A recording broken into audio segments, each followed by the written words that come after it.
بسم اللہ الرحمن الرحیم۔ ناظرین السلام علیکم، میں ہوں عمر بلاس اور آپ دیکھ رہے ہیں عمر بلاس اپڈیٹس۔ ناظرین، آج کا جو ہمارا جس شخصیت کا انتخاب کرنے جا رہے ہیں وہ ہیں حضرت خالد بن ولید۔ حضرت خالد بن ولید کا نام جو ہے ابو سلیمان خالد بن ولید رضی اللہ تعالی عنہ۔ آپ کا لقب جو ہے وہ سیف اللہ یعنی کہ اللہ کی تلوار۔ والد کا نام عبدالشمس ولید بن مغیرہ بن عبداللہ، اور ان کا جو شجرہ نسب ہے ناظرین وہ 7ویں پشت میں اللہ کے رسول کے صلی اللہ علیہ وسلم کے ساتھ جا ملتا ہے، یعنی کہ ولید بن مغیرہ بن عبداللہ بن عمرو بن مخزوم بن یقظہ بن مرہ بن کعب بن لوی۔ اور ناظرین ایک بڑی دلچسپ بات ہے کہ اسی قبیلہ کے ہی ایک شخص جو ہے یعنی کہ حضرت خالد بن ولید کے آباء و اجداد میں انہوں نے تجویز کیا تھا کہ جو چوری کرے گا اس کا ہاتھ کاٹ دیا جائے گا۔ یعنی یہ پہلی دفعہ یہ جو سزا ہے چوری کی، یہ بنو مخزوم کے جو قبیلہ ہے انہی کے جو فرد تھے انہوں نے تجویز دیا تھا، اور بعد میں اسلام نے اس کی توثیق کی تھی۔ اور ناظرین آپ کی جو والدہ ہیں وہ ان کا نام تھا لبابہ صغریٰ بنت الحارث، اور آپ حضرت ام المومنین میمونہ بنت حارث رضی اللہ تعالیٰ کی ہمشیرہ تھیں۔ اور اسی طرح اگر رشتے کے اعتبار سے دیکھا جائے تو حضور اکرم صلی اللہ علیہ وآلہ وسلم کے جو آپ حضرت خالد بن ولید کے خالو لگے۔ حضرت خالد بن ولید کی پیدائش کا صحیح جو سال ہے وہ اس طرح تو تاریخ میں نہیں ملتا، البتہ یہ ایک قیاس ہے کہ آپ کی جو عمر تھی وہ کم و بیش حضرت عمر رضی اللہ تعالیٰ عنہ کی عمر کے برابر تھی۔ اور ناظرین ایک واقعہ یہ بھی آتا ہے کہ حضرت عمر رضی اللہ تعالیٰ عنہ اور حضرت خالد بن ولید رضی اللہ تعالیٰ عنہ کے درمیان ایک کشتی ہوئی تھی، اور اس کشتی میں حضرت خالد بن ولید نے حضرت عمر کی پنڈلی کی جو ہڈی تھی وہ توڑ دی تھی، جو کافی عرصہ کے علاج معالجے کے بعد ٹھیک ہوئی تھی۔ اور ناظرین جہاں تک عمر کی اگر بات ہے تو وہ حضرت عمر کی عمر جو پہلی وحی تھی اس وقت 27 سال تھی، اور ہم جانتے ہیں کہ پہلی وحی جو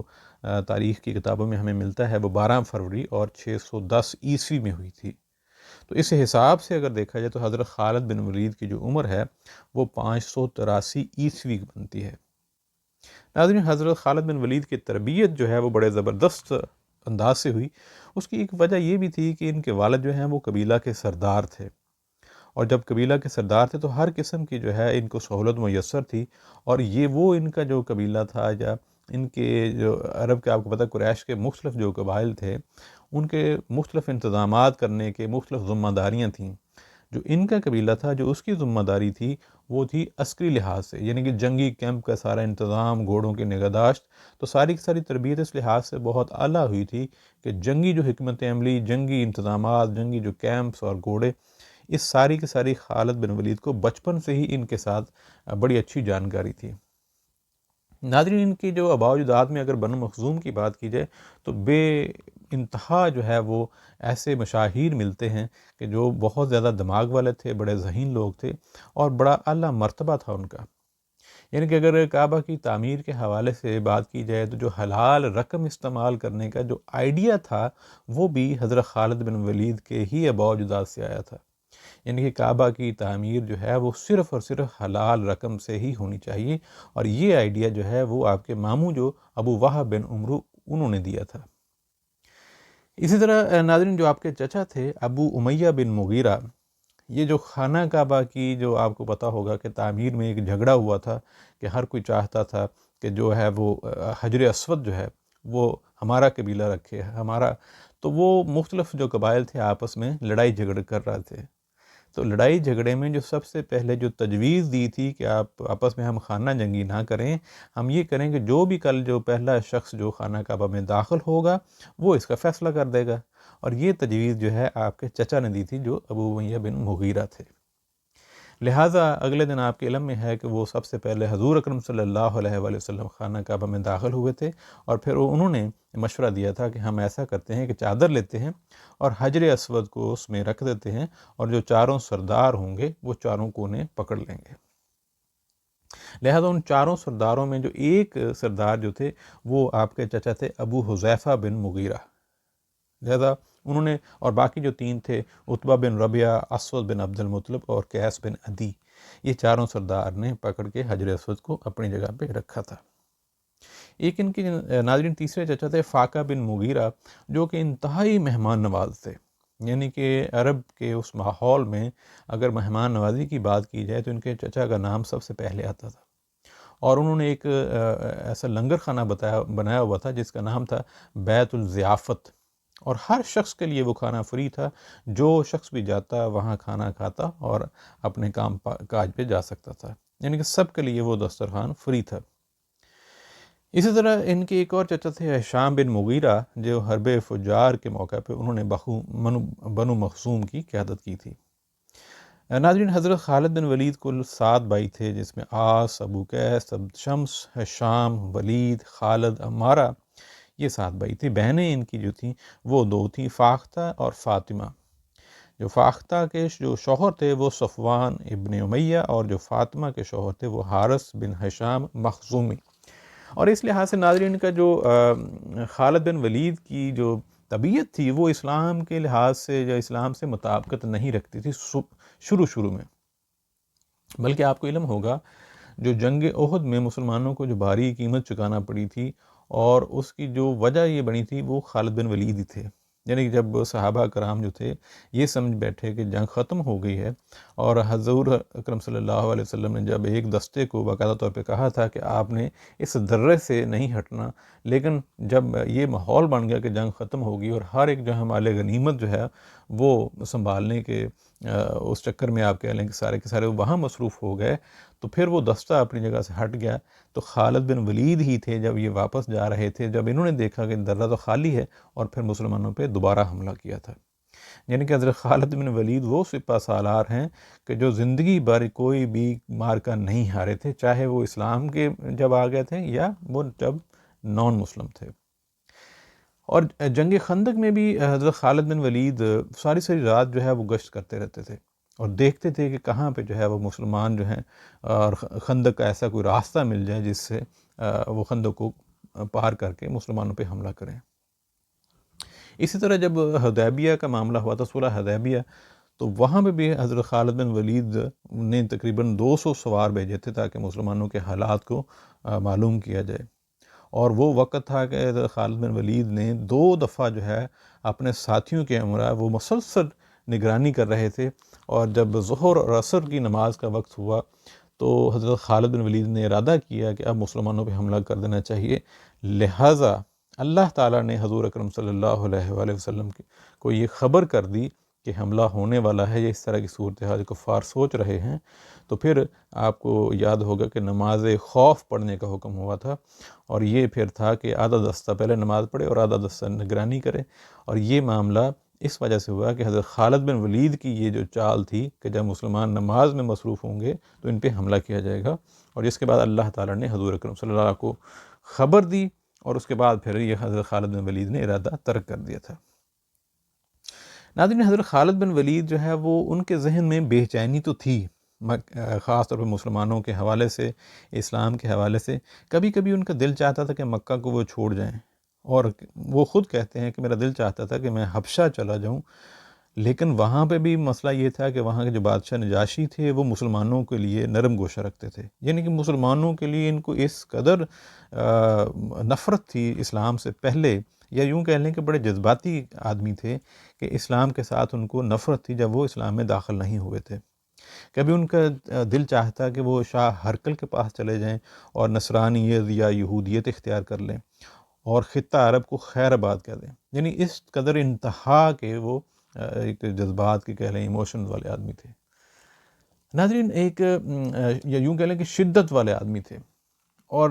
حضرت خالد بن ولید کو یہ وہی وقت تھا جب وہ بے چین تھے، تو پھر آپ کے جو بھائی تھے ولید وہ قبول اسلام کر چکے تھے، پھر انہوں نے حضرت خالد بن ولید کو ایک خط لکھا تھا۔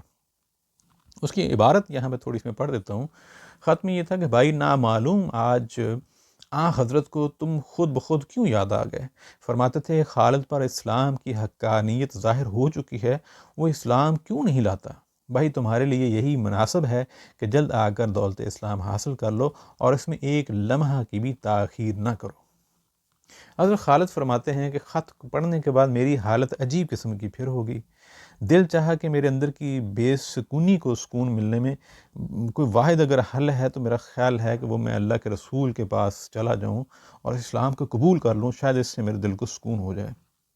پھر وہ ایک اور جگہ بیان کرتے ہیں کہ انہی دنوں مجھے خواب آیا کہ میں ایک تنگ و تاریک بے آب ہو گیا ایک جگہ سے ایک بڑی سرسبز و شاداب جگہ یا کھلے میدان کی طرف جا رہا ہوں، تو آنکھ کھولی تو میری ایک بڑے دل میں ایک عجیب سی خوشگوار کیفیت تھی، بڑی مسرور طبیعت تھی۔ تو پھر دل نے یہی سمجھا کہ بہتر یہی ہے کہ حضور اکرم صلی اللہ علیہ وآلہ وسلم کی طرف جایا جائے۔ اور جانے سے پہلے پھر آپ کے ساتھ جو تھے صفوان بن امیہ، پھر اکرمہ بن ابو جہل اور عثمان بن طلحہ، ان کو ساتھ لے کر آپ پھر مدینہ کی طرف چلے گئے۔ راستے میں پھر حضرت خالد بن ولید کا ساتھ جو ہے وہ عمرو بن عاص بھی، جو کہ اس وقت حبشہ سے آ رہے تھے، تو وہ جب ملے راستے میں تو پوچھا کہ خالد تم کہاں جا رہے ہو؟ تو جب یہ بتایا گیا کہ میں قبول اسلام کے لیے جا رہا ہوں، تو پھر انہوں نے بھی یہی کہا کہ میں بھی قبول اسلام کے لیے جا رہا ہوں۔ تو ہم پھر چاروں جو ہیں وہ اللہ کے رسول صلی اللہ علیہ وسلم کی طرف جاتے ہیں اور بارگاہ رسالت میں حاضر ہوتے ہیں۔ لہذا ناظرین، 1 صفر 8 ہجری کو چاروں یہ مدینہ منورہ پہنچ گئے اور اسلام قبول کر لیا۔ حضرت خالد بن ولید نے اس موقع پہ حضور اکرم صلی اللہ علیہ وآلہ وسلم سے خصوصی دعا کرائی کہ یا رسول اللہ، آپ دعا کر دیجئے کہ میرے سارے پچھلے جو ہیں وہ گناہ معاف ہو جائیں، تاکہ میں اللہ تعالیٰ کے ہاں جواب دینا ہوں۔ لہٰذا آپ نے دعا فرمائی اور سب نے آمین کہا۔ ناظرین، اس کے بعد ایک غزوہ معطہ ہے، اس میں حضرت خالد بن ولید کا جو معاملہ ہے وہ بڑا کھل کے سامنے آیا، ان کی جو صلاحیتیں تھیں وہ بڑی زبردست سامنے آئی تھیں۔ ہوا یوں کہ حضور اکرم صلی اللہ علیہ وآلہ وسلم نے اپنے صحابی حارث بن عمیر رضی اللہ تعالیٰ عنہ کو خط دے کر حاکم بصرے کے پاس بھیجا۔ ابھی وہ شام کے سرحدی علاقے صوبہ بلقاء کی ایک بستی معطہ ہی پہنچے تھے کہ صوبے کے گورنر شرجیل بن عمرو، ان کو خبر مل گئی اور اس نے حضرت حارث بن عمیر کو گرفتار کر لیا اور گرفتار کر کے بڑی بے دردی سے شہید کر دیا۔ اور اس کے ساتھ ہی 15 صحابہ کی ایک جماعت جو کہ آلریڈی شام میں دین تبلیغ جو ہے وہ کر رہی تھی اسلام کی، اس میں مصروف تھی، ان کو بھی بلا کے ایک ایک کر کے سب کو شہید کر دیا۔ لہذا جمادی الاول 8 ہجری کو حضور اکرم صلی اللہ علیہ وآلہ وسلم نے 3000 صحابہ پہ مشتمل ایک لشکر حضرت زید بن حارثہ کی قیادت میں بھیجا اور فرمایا جنگ میں اگر زید بن حارثہ شہید ہو جائیں تو لشکر کی قیادت پھر حضرت جعفر بن ابی طالب کریں گے، اور اگر وہ بھی شہید ہو جائیں تو قیادت عبداللہ بن رواح کریں گے، اور اگر وہ بھی شہید ہو جائیں تو مجاہدین اپنی مرضی سے کسی کو اپنا قائد منتخب کر لیں۔ حضور اکرم صلی اللہ علیہ وآلہ وسلم نے حضرت زید بن حارثہ کو وصیت بھی کی تھی کہ جس جگہ حارث بن عمرو کو شہید کیا جائے لشکر وہیں پڑاؤ ڈال لے اور اللہ کی مدد طلب کرتے ہوئے ڈٹ کر مقابلہ کریں۔ لہذا لشکر اسلام معطہ کے مقام پر پڑاؤ ڈالا۔ جب گورنر شرجیل کو علم ہوا تو اس نے 50 سواروں کے ساتھ لشکر اپنے بھائی سدوس کی قیادت میں بھیجا تاکہ معلوم کر سکے کہ مسلمان لشکر کی طاقت کتنی ہے، طاقت کا اندازہ ہو سکے۔ اتفاق سے اس 50 رکنی لشکر کے ساتھ مسلمان لشکر کی جھڑپ ہوئی اور شرجیل کا بھائی سدوس وہ مارا گیا۔ جب شرجیل کو اس بات کا علم ہوا تو وہ خوف زدہ ہو گیا اور اس نے فوراً اپنے دوسرے بھائی کو کیسر روم کی طرف بھیجا تاکہ مدد حاصل کر سکے۔ کیسر روم نے مسلمانوں کے خلاف ایک لشکر جرار پہلے ہی سے تعینات کیا ہوا تھا، لہذا وہ لشکر بھی کفار کے ساتھ آ ملا۔ کہا جاتا ہے کہ اس لشکر کی تعداد 1 لاکھ سے زیادہ تھی، یعنی کہ 1 لاکھ سے زیادہ اس میں سپاہی تھے۔ مسلمان فوج تعداد کم ہونے کے باوجود کفار کے ساتھ لڑتے ہوئے حضرت زید جو مسلمانوں کی قیادت کر رہے تھے وہ شہید ہو گئے۔ پھر حضرت جعفر بن ابی طالب نے لشکر کی قیادت سنبھالی۔ لڑتے ہوئے آپ کا بازو کٹ گیا اور پھر علم آپ نے دوسرے ہاتھ میں پکڑ لیا مگر وہ بھی کٹ گیا اور آپ شہید ہو گئے۔ اس کے فوراً بعد پھر حضرت عبداللہ بن رواح نے قیادت سنبھال لی اور اس طرح وہ بھی لڑتے لڑتے شہید ہو گئے۔ لشکر اسلام کے حوصلے پست ہو چکے تھے کہ حضرت ثابت بن اکرم نے علم سنبھالا اور مجاہدین کو پکار کر کہا کہ تم کسی ایک شخص پر متفق ہو جاؤ، میں نے علم سنبھال کر کسی کا حق غصب نہیں کیا۔ لشکر سے آواز آئی کہ ہم تمہاری امارت پہ راضی ہیں، مگر حضرت ثابت بن اکرم نے کہا کہ میں اس کام کی صلاحیت نہیں رکھتا، میں خالد بن ولید کو اس کام کے لیے اہل سمجھتا ہوں۔ لہٰذا سب کے سب وہ اس بات پہ راضی ہو گیا کہ حضرت خالد بن ولید ہی ہمارے لیڈر ہیں۔ اب ناظرین، حضرت خالد بن ولید کو جیسے ہی قیادت ملی اور اس کے بعد آپ نے ایک بڑی زبردست تدبر اور حکمت عملی کا مظاہرہ کیا۔ کفار کے مقابلے میں مسلمانوں کی تعداد آٹے میں نمک کے برابر تھی، لہذا پہلے روز کی لڑائی کے بعد اگلے دن خالد بن ولید نے لشکر کو نئے سرے سے ترتیب دیا، مقدمہ کو ساکا کی جگہ پہ کر دیا، یعنی کہ جو پیچھے والے ہیں انہیں آگے کر دیا، اور ساکا کو مقدمہ کی جگہ پہ کر دیا، جو آگے والے تھے انہیں پیچھے بھیج دیا۔ اسی طرح میسرہ کو میمنہ کی جگہ اور میسرہ کو میمنہ کی جگہ کر دیے، یعنی کہ جو دائیں والے دستے تھے بائیں طرف بھجوا دیے، اور جو بائیں والے دستے تھے وہ دائیں طرف بھجوا دیے۔ لہذا چند سپاہیوں کو وہاں پہ لشکر کا یہ بھی ساتھ حکم دے دیا کہ آپ سب سے جو پیچھے جو ہیں وہاں پہ چلے جائیں، اور سارا دن جو ہے وہ گھوڑے دوڑاتے رہیں، تاکہ پیچھے ایک گرد و غبار کی کیفیت رہے، اور دشمن یہ سمجھے کہ ہماری تعداد بہت زیادہ ہے اور اس کو ہماری تعداد کا علم نہ ہو۔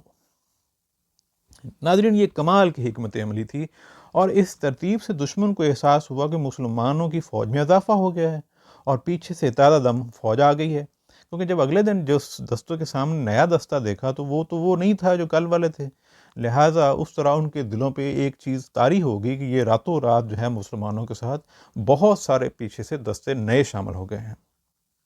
لہٰذا اس چیز سے حضرت خالد بن ولید نے تمام دستوں کو آہستہ آہستہ پیچھے دھکیلنا شروع کر دیا، تاکہ وہ دشمن کے نرغے سے بچ نکلے، کیونکہ دشمن تقریباً جو ہے وہ 1.5 لاکھ کے قریب فوج بن گئی تھی، جبکہ مسلمانوں کے صرف 3,000 تھے۔ لہٰذا خالد بن ولید نے بہتر حکمت عملی یہی سوچی کہ اس کثیر تعداد میں مسلمانوں کی فوج کو بہتر ہے بچایا جائے، نہ کہ صرف لڑکے سارے کے سارے شہید ہو جائیں۔ لہذا اس طرح وہ بچانا اور لڑتے بھی رہنا، اور پیچھے پیچھے جو ہے وہ پیچھے کا علاقہ ایسا تھا کہ وہاں سے وہ پیچھے جا سکتے تھے، اور مسلمانوں نے وہاں لڑائی کرتے رہے سارا دن، اور اس دن حضرت خالد بن ولید کے ہاتھ سے 9 تلواریں ٹوٹی تھیں۔ لہٰذا جب اگلے دن معاملہ یہ ہوا کہ آپ پیچھے چلتے گئے، اور کفار بھی یہ سمجھ گئے تھے کہ مسلمان اب بہت زیادہ تعداد میں آگے ہیں، لہٰذا جو ہے وہ ان پہ اٹیکنگ صورتحال نہ کی جائے بلکہ ڈیفنس ہی کیا جائے۔ تو اس صورتحال میں مسلمان جو ہے اپنی پچھلی جگہ پہ چلے گئے اور معاملہ رفع دفع ہوا، اور جب یہ لشکر ناظرین حضرت خالد بن ولید مسلمانوں کا لشکر لے کر مدینہ پہنچے، تو حضور اکرم صلی اللہ علیہ وآلہ وسلم نے مدینہ سے باہر آ کے استقبال کیا تھا، اور مسلمانوں کے لیے یہ بڑی کامیابی تھی کہ 3,000 کا لشکر کو بحفاظت مدینہ سے وہ مدینہ تک واپس لے آئے تھے، چونکہ دشمن کی تعداد 1.5 لاکھ کے قریب تھی۔ اس کے باوجود بے شمار کفار شہید ہوئے تھے اور مارے گئے تھے، جبکہ مسلمان صرف 12 شہید ہوئے تھے، اور یہ ایک اس دور میں بہت بڑی کامیابی تھی۔ اسی طرح ناظرین، فتح مکہ کے موقع پر حضور اکرم صلی اللہ علیہ وآلہ وسلم نے 10,000 سپاہیوں کے ساتھ مکہ کی طرف روانہ ہوئے، تو اس میں حضرت خالد بن ولید کو میمنہ کا سردار جو ہے وہ یعنی کہ سپہ سالار مقرر کیا تھا، اور فتح مکہ کے فوراً بعد جو ہے وہاں پہ ایک عزا نامی ایک بت تھا بہت بڑا، اس کو گرانے کے لیے بھی حضرت خالد بن ولید کو ہی قیادت دی تھی، اور اس کے ساتھ جو ہے وہ 30 سواروں کے ساتھ دستہ بھیجا تھا جو مشرکین کا سب سے بڑا بت تھا، تو اس کو گرانے کے لیے بھی حضرت خالد بن ولید ہی گئے تھے اور باقاعدہ طور پہ فتح حاصل کی تھی۔ اسی طرح ناظرین، عہد صدیق یعنی کہ حضرت ابوبکر صدیق کے دور میں بھی جب مرتد لوگ تھے ان کی سرکوبی کے لیے بھی حضرت خالد بن ولید کو ہی ایک دستے کی قیادت دی گئی تھی۔ اور ناظرین، یہ جو حضرت خالد بن ولید کی جب صورتحال میں مالک بن نویرہ کے سامنے جو ہے وہ بھیجا گیا، ان کو بھی مارا گیا، پھر اس کے بعد مسلمہ بن کذاب جنہوں نے نبوت کا دعویٰ کر دیا تھا، تو حضرت خالد بن ولید ہی سامنے تھے اور دوسرے صحابہ کے ساتھ، اور یہ صورتحال پیدا ہو گئی تھی کہ حضرت جو خالد بن ولید ایک جنگ کی سٹیج میں یہ محسوس کرنے لگے تھے کہ مسلمانوں کے حوصلے وہ پست ہو رہے ہیں، تو کمال کی حکمت عملی پھر استعمال کی کہ ہر قبیلہ جو ہے وہ الگ الگ ہو کے لڑے، تاکہ ہمیں اندازہ ہو سکے کہ کون سا قبیلہ زیادہ بہادر ہے۔ اب یہ حکمت عملی ایسی تھی کہ ہر قبیلہ جو ہے اپنی طاقت سے بھی زیادہ جو ہے وہ زور لگانے لگا، اور اس طرح جو ہے وہ دشمن پہ قابو پا گیا، اور اس میں مسلمہ بن کذاب کا 40,000 کا جو لشکر تھا اس میں بیشتر تقریباً 21,000 جو ہے وہ افراد مارے گئے تھے، اور مسلمانوں جو ہیں وہ 100 کے قریب شہید ہوئے تھے۔ لہذا ناظرین جو حضرت خالد بن ولید ہے، جگہ جگہ ان کی جو حکمت عملی اور جو ایسی جنگی چالیں جو اس دور میں بہت ہی کم دیکھنے میں آتی تھیں، وہ ایک چھوٹی سی چھوٹی جو ایک آپ کی فوج ہوتے ہوئے بڑی سے بڑی دشمن فوج کو ہرا دینا، یہ حضرت خالد بن ولید کے ساتھ جہاں اللہ تعالیٰ کا سایہ تھا، وہاں ان کی خاص حکمت عملی بھی تھی۔ اسی طرح ناظرین اگر جنگ یرموک دیکھیں تو وہ بھی ہمیں ملتا ہے، جب شام کی جنگ کو حضور اکرم صلی اللہ علیہ وسلم کے دور کے بعد حضرت ابوبکر صدیق نے 3 سپہ سالاروں کے ساتھ مختلف دستے روانہ کیے تھے، جس میں شرجیل بن حسنہ رضی اللہ تعالیٰ عنہ، ابو عبیدہ بن الجراح رضی اللہ تعالیٰ عنہ اور حضرت عمرو بن العاص رضی اللہ تعالیٰ عنہ، ان تمام امراء کو مدینہ سے جو بھیجا گیا شام کی طرف۔ اب رومیوں کا جو کمانڈر تھا ہرکل، جو اس وقت بیت المقدس میں تھا، اس نے ہر لشکر کے آگے ایک بہت بڑی فوج کھڑی کر دی، یعنی کہ اگر ہمارا لشکر 1000 کا تو آپ یوں سمجھیے کہ 10,000 کے قریب بندے کھڑے کر دیے۔ اب 3 لشکر ہیں، 3 اس نے لشکروں کے سامنے بڑی بڑی فوجیں کھڑی کر دی۔ اب یہ صورتحال تھی تو فوراً حضرت عمرو بن عاص نے حضرت ابوبکر صدیق کے پاس قاصد بھیجا کہ اب صورتحال آپ بتائیے کیا کیا جائے، اور ساتھ ہی اپنے باقی ساتھیوں سے کہا کہ سارے اکٹھے ہو جائیں اور اکٹھے ہو کے دشمن کا مقابلہ کرتے ہیں۔ چنانچہ یرموک کے مقام پر سب مسلمانوں کی افواج اکٹھی ہوئیں، اور اس کے جواب میں ہرکل نے واقوسہ میں اپنی فوجوں کو ٹھہرا دیا۔ واقوسہ جو ہے یہ ناظرین دریائے یرموک کے کنارے ایک وادی ہے، اور ساتھ مسلمان کمانڈروں نے شروع سے چونکہ حضرت ابوبکر صدیق کو قاصد بھجوا دیا تھا مدد کی درخواست کے لیے کہ کمک بھجوائی جائے، تو پھر حضرت ابوبکر صدیق نے حضرت خالد بن ولید کو بھجوایا تھا لشکر دے کے۔ اب حضرت خالد بن ولید جو ہے وہ اس وقت کسی اور مارکے میں مصروف تھے، اور وہاں پہ اگر وہ جنگ کو ختم کر کے واپس ملتے بھی تو کئی ہفتے لگ جاتے، لہذا حضرت خالد بن ولید نے ایک ایسے راستے کا انتخاب کیا کہ جو اصل جو اب یوں سمجھ لیجئے کہ 3 گنا کم دنوں میں وہ پہنچ سکتے تھے، یعنی کہ اگر 1 مہینے میں اگر انہوں نے یا 3 ویک میں پہنچنا تھا اس جگہ یرموک کے مقام پہ، تو وہ ایسا ایک راستہ چنا جو اس میں 1 ہفتے میں پہنچ سکتے تھے۔ لہذا معاملہ یہ تھا کہ وہ راستہ اتنا تنگ تھا اور اس قدر خطرناک تھا کہ ممکن ہی نہیں تھا، لہذا اس راستے کا جو ماہر تھا جہاں پہ حضرت خالد بن ولید تھے، ایک شخص ایسا ڈھونڈا گیا جو اس راستے کو جانتا ہو، لہذا وہاں پہ ایک شخص رافع بن امیرہ الطالی، وہ علاقے کا ماہر تھا، اس سے رابطہ کیا گیا۔ اس نے کہا جی آپ کے جو اتنے گھوڑے ہیں اور ساز و سامان ہے، اس کے ساتھ اس راستے سے نہیں جایا جا سکتا، کیونکہ راستے میں ایسے مقامات بھی آتے ہیں جہاں پہ ایک وقت میں ایک ہی مسافر گزر سکتا ہے، اور راستے میں پانی بھی نہیں ہے۔ لہٰذا جب پوچھا جائے پھر اس نے کہا جی اگر آپ پانی جتنا بھی اگر ساتھ رکھ بھی لیں ساتھ رکھیں گے بھی تو ایک جگہ پہ آ کے پانی وہاں پہ ختم ہو جائے گا، اور وہاں پہ صحرا ہے اور سب کی جگہ ہلاکت کا خدشہ ہے۔ ہاں اگر آپ کی قسمت اچھی ہوئی تو وہاں پہ کسی دور میں ایک چشمہ تھا، اب اس چشمہ ہے کہ نہیں، اور اس کی نشانی یہ تھی کہ اس چشمے کے پاس ایک جھاڑی تھی، اگر وہ مل جائے تو پھر وہاں سے چشمہ جو ہے وہ پانی لے سکتے ہیں اور پھر آگے سفر کر سکتے ہیں۔ لہذا حضرت خالد بن ولید نے ایک کمال حکمت عملی استعمال کی یہاں پہ، اور انہوں نے تقریباً 20 جو ہے وہ عمر رسیدہ اونٹنیوں کا انتخاب کیا، اور ان اونٹنیوں کو خوب پانی پلا دیا۔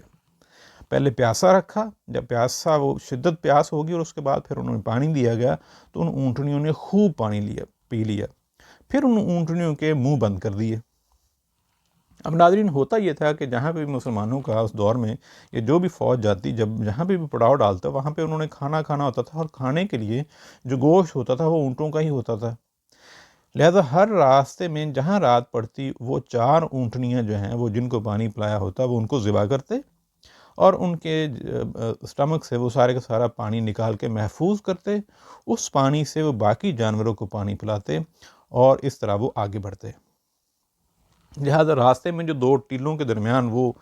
پہنچے اور ایک ایک کر کے مسافر گزرتے گئے، اور جب انہوں نے وہ کراس کیا تو آگے وہی میدان تھا جہاں پہ تھا کہ اگر وہاں پہ پانی مل جاتا تو پھر یہ آگے چل سکتے تھے، اور اگر پانی نہ ملتا تو پھر ان کے لیے چلنا مشکل تھا۔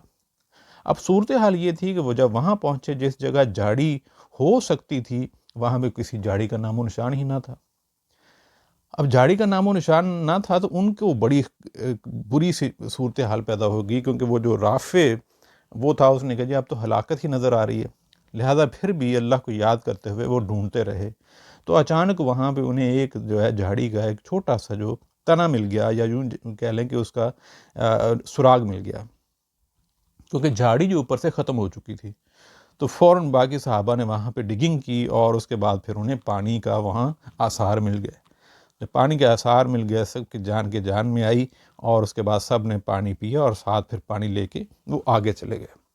آگے پھر سوا نامی ایک جگہ ہے، وہاں پہنچتے ہیں، اور پھر عرق پہنچتے ہیں۔ راستے میں جتنے بھی وہ جگہیں آتی ہیں چھوٹی چھوٹی، وہ سب کو فتح کرتے ہوئے آگے جا رہے ہیں۔ پھر تدمر پہنچتے ہیں، کریشین پہنچتے ہیں، پھر حوارین پہنچتے ہیں، قسم پہنچتے ہیں، سنیت العقاب پہنچتے ہیں، جو دمشق کے شمال میں درہ ہے، وہاں پہنچتے ہیں، اور پھر مختلف جو جگہ، پھر غوطہ، پھر بصرہ، اور ان کو فتح کرتے ہوئے پھر وہ یرموک پہنچتے ہیں۔ جیسے ہی یرموک پہنچتے ہیں تو حضرت خالد بن ولید باقی جو لشکر ہیں ان کے سرداروں سے ملتے ہیں، اور سب لشکر حیران رہ جاتے ہیں کہ یہ تو ممکن ہی نہیں تھا کہ آپ 3 ہفتے سے پہلے یہاں آتے، اور آپ نے تو ہے وہ 1/3 جو ہے وقت لیا ہے۔ تو سب بڑے حیران تھے، اور یہ وہ جگہ بنتی ہے جو کہ کفار کے لشکر کے بیک سائڈ پہ تھی۔ تو ناظرین، سب سے پہلے حضرت خالد بن ولید نے وہاں 38 دستے بنائے، جس میں کلب میں 18 دستے، جس کی قیادت سردار جو ہیں وہ ابو عبیدہ تھے۔ اسی طرح جو میمنہ تھا اس کے 10 دستے، یعنی کہ جو لیفٹ سائڈ والے دستے تھے ان کے سردار عمرو بن عاص تھے۔ پھر میسرہ جو رائٹ والے تھے ان کے بھی دستے سردار یزید بن ابو سفیان جو ہیں وہ ان کو سردار بنا دیے ہر ایک کو۔ اور پھر ہر ایک وہاں پہ آپ کو پتہ ہوگا کہ ہر دستے میں پھر قاضی بھی، تاکہ کوئی مسئلہ بن جائے تو اس فیصلہ کرنے والا بھی کوئی ہو تو ہے، لہٰذا قاضی جو ہے حضرت سیدنا ابو دردہ کو بنایا گیا۔ پھر ایک قاری بھی تھا جو کہ مسلمانوں کے قرآن پڑھ کے حوصلے بلند رکھے، اور پھر وہ سیدنا مقداد رضی اللہ تعالیٰ عنہ کو بنایا گیا۔ اور پھر سامان کے جو آفیسر ہوتے تھے ان کو بھی وہاں پہ مقرر کیا گیا، اور پھر وہ عبداللہ بن مسعود سے۔ لہٰذا رومی فوجی ادھر تھے اور ادھر مسلم فوج ساری اکٹھے ہو کے اب لڑائی آمنے سامنے تھی۔ تو رومی فوجیوں کے جو کلب سے سب سے پہلے جو سردار جرجا تھا وہ اپنے لشکر سے نکل کے حضرت خالد کے پاس آیا، اور وہاں بھی ایک بڑا دلچسپ مکالمہ ہوا۔ کیا وہ بہترین مکالمہ تھا! وہ آ کے کہتا جی میں پہلے آپ سے بات کرنا چاہتا ہوں، لہذا میں قریب آنا چاہتا ہوں۔ حضرت خالد بن ولید نے کچھ بھی نہیں سوچا، اور اللہ پہ جو ہے توکل کرتے ہوئے ان کو قریب آنے کا موقع دیا۔ پھر اس نے پوچھا مجھے یہ بتاؤ کہ آپ جو ہے وہ، میں نے سنا ہے کہ آپ اللہ کی کوئی تلوار ہے آپ کے پاس، کیونکہ آپ کا لقب سیف اللہ ہے۔ تو انہوں نے کہا جی میرے پاس تو کوئی اللہ کی تلوار نہیں ہے، میرے پاس اللہ کا بس دیا ہوا ایمان ہے۔ پھر وہ بات کرتا ہے کہ کیا ایسا ہے کہ جو دین میں آپ آج فرض کیا کوئی بھی آج کوئی داخل ہوتا ہے تو وہ آپ جیسا ہی بن سکتا ہے، اتنا معزز، قابل عزت، آپ قابل احترام؟ تو حضرت خالد بن ولید کہتے ہیں کہ وہ ہمارے جتنا نہیں بلکہ ہم سے بھی بہتر بن سکتا ہے۔ انہوں نے کہا ہے جی وہ کیسے؟ اس نے کہا جی ہوتا یہ ہے کہ دین میں جیسے ہی کوئی داخل ہوتا ہے اس کے پچھلے سارے کے سارے گناہ معاف ہو جاتے ہیں۔ تو جو آج داخل ہوگا پچھلے سارے گناہ اس کے معاف ہو جائیں گے، تو وہ تو بالکل پاک صاف ہو جائے گا، اس وجہ سے وہ تو ہم سے بھی اعلیٰ درجے میں ہے۔ یہ ساری باتیں سنی اور بڑا حیران رہ گیا وہ جرجا جو سردار تھا۔ لہٰذا وہ اللہ تعالیٰ نے اس کے دل میں دین کی محبت ڈالی، اور وہ جرجا مسلمان ہو گیا۔ اور اس کے بعد وہ بجائے اس کے کہ وہ مسلمانوں کے خلاف لڑتا، وہ مسلمان ہونے کے بعد اپنے ہی لشکر کے خلاف لڑنا شروع ہو گیا۔ اور لشکر والے شاید سمجھ رہے تھے کہ یہ کوئی جی معاملہ ہے کہ ہمارا سردار ہم سے ہی لڑ رہا ہے۔ بہر صورت لڑتے لڑتے جو ہے وہ جرجا شہید ہو گیا۔ اور اس دوران جو ہے مسلمانوں نے بھی بھرپور حملہ کیا، اور ایک گھاٹی کی طرف جو ہے وہ رومی فوج کو دھکیل دیا۔ اب ہوتا یہ تھا کہ رومی فوج اس گھاٹی سے آگے جاتا تو گر جاتے، کیونکہ گھاٹی بہت نیچے تھی، خطرناک بھی تھی۔ رومی فوج کو اندازہ نہیں ہو رہا تھا کہ جو ادھر جاتے ہیں وہ کہاں جاتے ہیں۔ ان کو خیال تھا کہ شاید وہ آگے چلے جاتے ہیں اور حملہ کرتے جاتے ہیں، لہذا ایک یہ بھی مخمصہ ان کو لے ڈوبا کہ وہ پیچھے سے جو بھی آتا وہ گھاٹی سے نیچے گر جاتے، اور پچھلے پھر دوبارہ آگے آ جاتے۔ تو اس طرح تقریباً 1 لاکھ جو ہے وہ 20,000 رومی فوجی جو ہیں وہاں پہ گھاٹی کی وجہ سے مسلمانوں کے ساتھ لڑتے ہوئے، اور اللہ تعالیٰ کا ایک خاص مدد بھی شامل تھی، وہ اس جنگ میں مارے گئے۔ اور مسلمان جو تھے وہ تقریباً 3,000 جو ہے وہ شہید ہوئے تھے، جس میں بدری جو ہے صحابہ بھی تھے وہ جو کہ 100 کے قریب تھے۔ اور ناظرین، یہ وہ وقت تھا وہاں پہ فتح حاصل کی، اور اس کے بعد جو ہے وہ حضرت ابوبکر صدیق رضی اللہ تعالیٰ عنہ کی وفات ہو گئی، اور پھر حضرت عمر رضی اللہ تعالیٰ عنہ خلافت پہ ان کو خلافت ملی، تو پھر انہوں نے ایک خط بھی لکھا جس میں حضرت خالد بن ولید کی معزولی کا بھی ذکر ہے۔ اور حضرت خالد بن ولید خط کو لے کے بھی یہ کوئی ایسی بغاوت نہیں کی، بلکہ لڑائی لڑتے رہے اور خط ابو عبیدہ کو دے دیا، اور جب ساری جنگ مکمل ہوگی تو اس کے بعد خود کو اپنے کمانڈر کے حوالے کر دیا۔ ناظرین، یہ ایسی صورتحال تھی حضرت خالد بن ولید کی زندگی، جب آپ پڑھتے ہیں تو بہت ہی کمال، یعنی کہ وہ دنیا کے چند ایسے جرنیل تھے جنہوں نے کبھی شکست کھائی ہی نہیں، اور ایسی سی حکمت عملی کہ کمال، مطلب ایک دفعہ وہ جنگ انبار کا آپ کو یاد ہوگا، اس موقع پہ خندق کھود لی تھی انبار والوں نے، اور اس صورتحال میں کچھ سمجھ نہیں آ رہی تھی کہ کیسے وہ کراس کیا جائے، تو حضرت خالد بن ولید نے پھر ایسا کیا کہ جو مسلمان لشکر کے اندر جو ایسی اونٹنیاں تھیں جو کہ ناکارہ ہو چکی تھیں، کسی بھی اعتبار سے وہ ان کو بیماری لگ چکی تھی، تو پھر آپ نے ان اونٹنیوں کو ذبح کیا اور اس خندق میں ڈالا، اور خندق میں ڈال کے وہ جو ایک جگہ تھی جہاں سے خندق کم چوڑی تھی اس میں ڈال کے کراس کر دیا۔ یعنی کہ جب کچھ بھی نہیں مل رہا، آپ کو کہیں سے بھی کوئی سمجھ نہیں آ رہی، تو پھر آپ نے اس طرح بھی کیا کہ ان اونٹنیوں کو ذبح کر کے، ناکارہ اونٹنیوں کو جو کہ دیکھا جائے کہ مسلمان کو خاص فائدہ نہیں دے سکتی، تو وہ خندق پار کرنے کے لیے انہوں نے اس طرح بھی خندق پار کی، اور جیسے ہی خندق پار کی تو آگے جو وہ شہزادہ جو تھا اس کو تو بالکل ہی سمجھ نہ آئی کہ یہ کیسے ہو گیا،